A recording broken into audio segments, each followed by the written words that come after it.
everyone's like, how are you doing? And he's like, well, it's my duty. I have to do it, and I have to be spiritually inclined and respectful to my religion. अस्सलाम वालेकुम everyone and welcome to learn with हमा। तो ये हमारा इस video का part 2 है, जिसमें हमने नोरा फतेही का ये इंटरव्यू देखा था। इनमें इस्तेमाल की गई इंग्लिश को समझने की कोशिश की थी। अगर आपने अभी तक पार्ट 1 नहीं देखा तो उसका लिंक आपको इस वीडियो के डिस्क्रिप्शन बॉक्स में मिल जाएगा। वीडियो को आगे बढ़ाते हैं।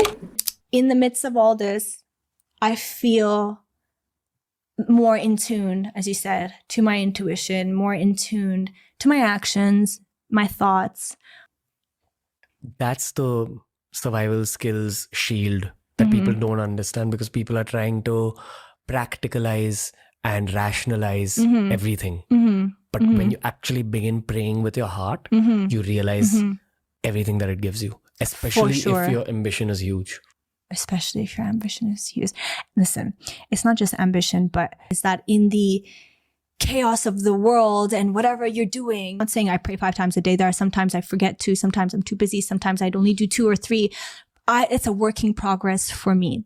Between me and myself, I work towards doing that. But when you can, it's a moment where you connect and you remember certain things. And of course, when you remember to be more grateful and thankful, the universe or God gives you more, right? It's a transaction almost, right? The law of attraction. And when you're seeking a moment with your creator, automatically that makes you more spiritually stronger, and that makes you more protected from the external things that are coming your way.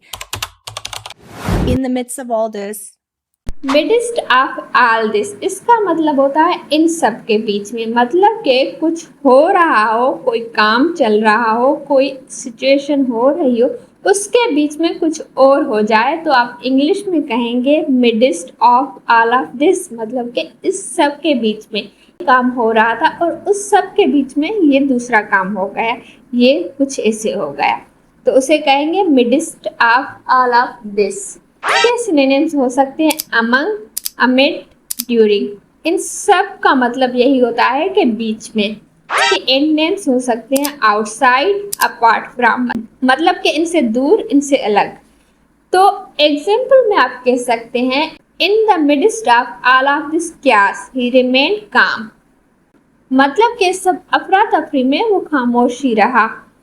I feel more in tune. In tune का मतलब होता है हम आहंग, मतलब कि किसी चीज से अग्रीमेंट दिखाना, मतलब कि राजीनामा दिखाना कि ये कुछ हो रहा हो और आप उससे राजी हैं, आप भी यही चाह रहे हैं। किसी शख्स से या फिर किसी भी सिचुएशन से अग्रीमेंट दिखाने को कहते हैं इन टून। इसके सिनोनिम्स होंगे हारमोनीज, अलाइंड, जिसका मतलब भी वाबस्तगी या फिर हमआहंगी होता है, और एंटोनिम्स होंगे आउट ऑफ सिंक और डिस्कॉर्डेंट।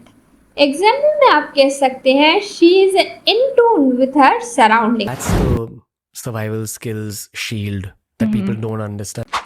शील्ड का मतलब होता है ढाल, मतलब कि ढाल, कोई प्रोटेक्शन। जैसे कि मान लें कि आप धूप में जा रहे हैं तो आपने अपने चेहरे के ऊपर कोई कपड़ा रख लिया है जिससे धूप आप पर डायरेक्टली नहीं पड़ेगी, तो वो क्या हो गई, वो शील्ड हो गई जो आपको धूप से बचा रही है। इसी तरह कोई भी कपड़ा या कोई भी चीज किसी चीज से बचाने के लिए इस्तेमाल करते हैं, उसे शील्ड कहते हैं। सिनोनिम्स हो सकते हैं प्रोटेक्शन, सेफगार्ड, डिफेंस, और इसके एंटोनिम्स होंगे एक्सपोजर, वल्नरेबिलिटी, मतलब के खतरे का सामना करना। एग्जाम्पल में आप इस तरह कह सकते हैं he used his hand as a shield from the sun. And these people are trying to practicalize and rationalize everything. Rationalise मतलब माकूल बनाना, मतलब कि किसी भी चीज को एक्सप्लेन करना, जस्टिफाई करना अपनी बात को या किसी भी चीज को लॉजिकल रीजन दे करके, उसे रेशनलाइज कहते हैं।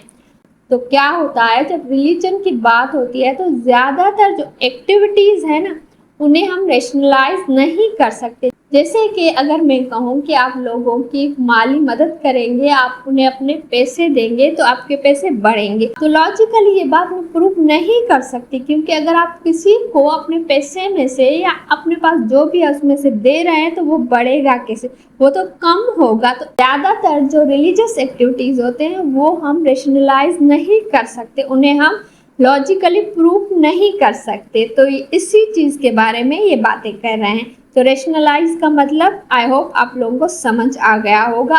इसके सिनोनिम्स की बात करें तो वो हो सकते हैं जस्टिफाई, एक्सप्लेन, रीजन, और इसके एंटोनिम्स हो सकते हैं confuse, मस्टिफाई। sure. If your ambition is huge. Especially if your ambition is huge.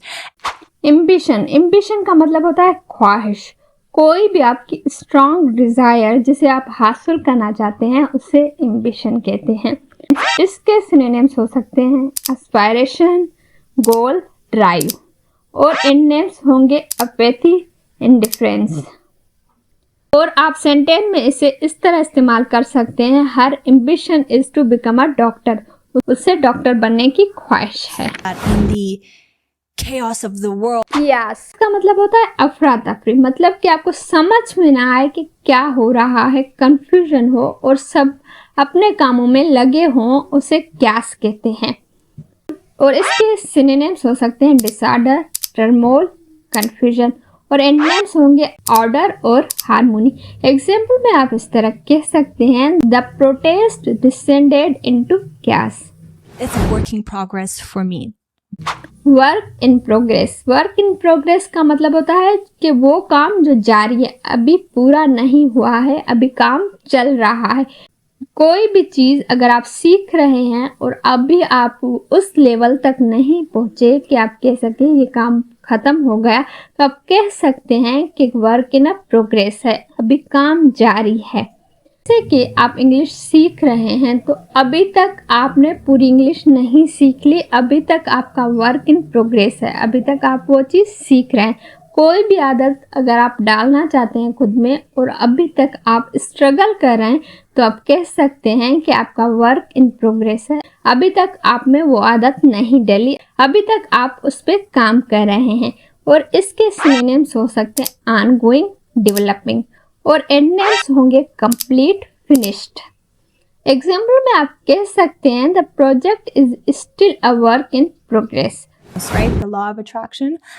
Law of attraction जिसका मतलब है कशिश का कानून। तो ये एक कॉन्सेप्ट है जो ये कहता है कि जिस भी चीज़ के बारे में आप सोचेंगे वो चीज़ एक दिन आपको मिल जाएगी। मतलब कि अगर आप अपने थॉट्स पॉजिटिव रखेंगे तो फ्यूचर में आपके साथ पॉजिटिव चीज़ें होंगी, और इसके बरक्स अगर आप गलत सोचेंगे चीज़ों के बारे में, मायूस रहेंगे, तो फ्यूचर में आपके साथ गलती होता रहेगा। उसे कहते हैं लॉ ऑफ अट्रैक्शन।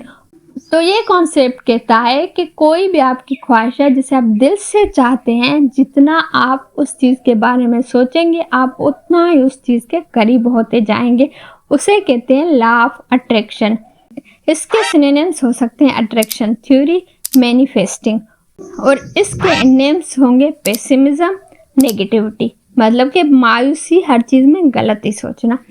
एग्जाम्पल में कह सकते हैं she practices the law of attraction to achieve her goals.